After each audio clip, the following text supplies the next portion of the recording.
How do you respond to the people who say you indirectly help this current government by dividing the opposition?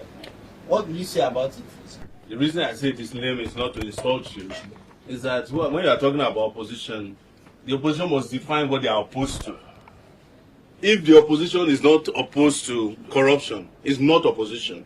If the opposition is not opposed to election rigging, it's not opposition. If the opposition is the same people you were opposed to in 2023 and 2022, who you call the criminal, what do they call it? The structure of criminality, then you are not in opposition. I cannot claim to be an opposition to a system that I'm part of. Thieves cannot oppose thieves. That's the truth. Because they know themselves. You see, to oppose a bad system, you need one very important currency: integrity. If you have no integrity, there is no way you can oppose them. I give you the example of the governor of Bauchi, who just joined the APC yesterday. People are saying that, oh, he got tired. No! They had his accountant general under trial. And he just took the advice of Oshiomhole that if you don't want problem with the ruling party, go and join them. And that's, is conventional wisdom that man knowing that he's a thief has to go and join his fellow thieves so that he can be saved from the embarrassment of being dragged through the federal. I was in the same federal high court 2 weeks ago with his accountant general. His case is not going well. So the man decided to join. But you are going to call that opposition before he joins. You used to call Bala Mohammed opposition, right? You are going to call Babashiru Lawal, the grass cutter man, opposition.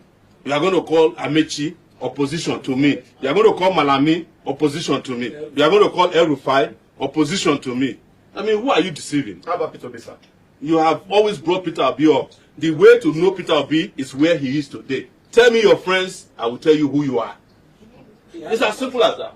If you have to exist, and the only people you can exist with in the political system are thieves that you identified to us as big thieves in 2022, and you are now the treasurer of the thieves, don't tell me that you don't like thieves. If you are the treasurer of killers, don't tell me that you don't like killing people.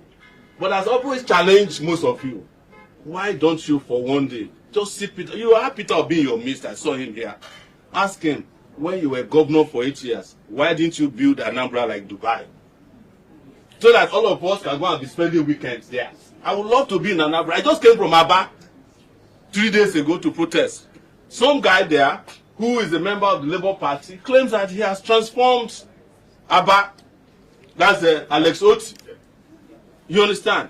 But I went to Aba, some transformed, partly not transformed. I don't believe in half transformation. Because when you enter into Ariara Market, which is the biggest economic hub there, the place looks like Jurassic Park. But when you get to the main road, of course, there's some. But mine is total. And I'm just answering you truthfully. Because some of you will come back later and say, well, we wish we listened to you when you told us the truth. And my nature is that I tell the truth, and when I'm done, I will leave. It's up to you to accept or reject my hypothesis. But my hypothesis about the ADC is that just look at the roll call. David Mark, who has just been removed as the leader of the APC and replaced with Tinubu's person. David Mark was the governor of Niger State when I was in secondary school, 1983 and 84 or so, under Buhari, when they were doing environmental sanitation. That Lagos just now reintroduced. That's why you know that people have no sense in government. What I'm trying to tell you is that you can't just tell yourself the truth. Do you want to keep recycling failure, or do you want to get rid of failure from your system and it might take a little longer, but we can put a system in place that makes this country compete with any country, if not in the USA or Europe, at least South Africa. At least South Africa. Okay. I must commend you for your consistency and your punctuality timeless. Thank you very much. And okay, from the trending stories we had in the last weeks, about the Minister of Works, Dave Umahi, and Madam Tracy. Yes. And we saw how the whole story turned out, where she now ended up apologizing. So looking at the justice system being faulty, also looking at the electoral system being faulty, and I believe you are still interested in becoming president of this country. These are two major faculties that can push or pull anyone into power. Yeah. What strategy do you have different that you think can guarantee you presidency in 2027 or whenever? My strategy is you.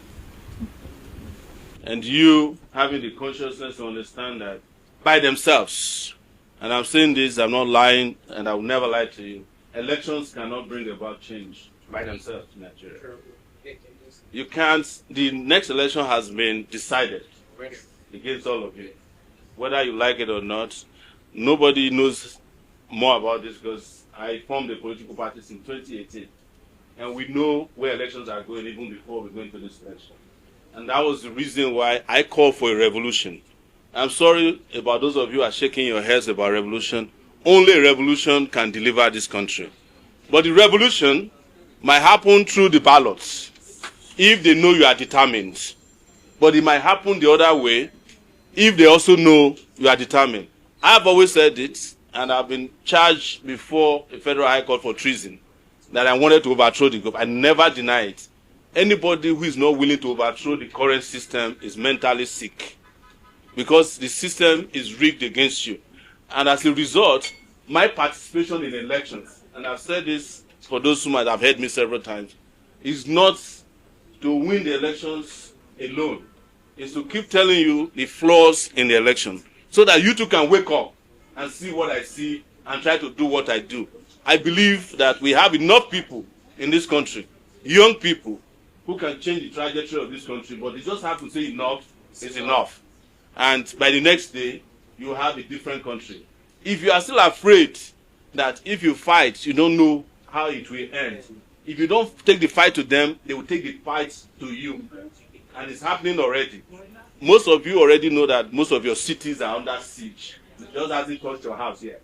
If the kidnappers is not close to you, the bandit is close to you, or the terrorists is close to you. And the biggest terrorism group in Nigeria is the Nigerian government, at any rate. They will kill you at the slightest provocation or no provocation at all. If anyone is in doubt, those of you participated in NSAS, you know what they did. And nothing happened after that. But what I'm saying is that it has to be a combination of factors. If they are planning election, you can participate, but you don't need to participate. But you can decide and elect that you want to change your country. That in itself is an election. And that can happen in any form or shape possible. As Malcolm X said, by any means necessary. Thank you. And trust me, one last thing I'll say. If you guys think you are too fine, beautiful, not to do it, some other people will do it for you. It might just be that you might end up with your beauty in a refugee camp. And it's not a nice place to look pretty. So you better do it now in a very peaceful, well-organized way. Get these guys out of the way and have the breathing space and the oxygen to develop and prosper. That's all I ask for.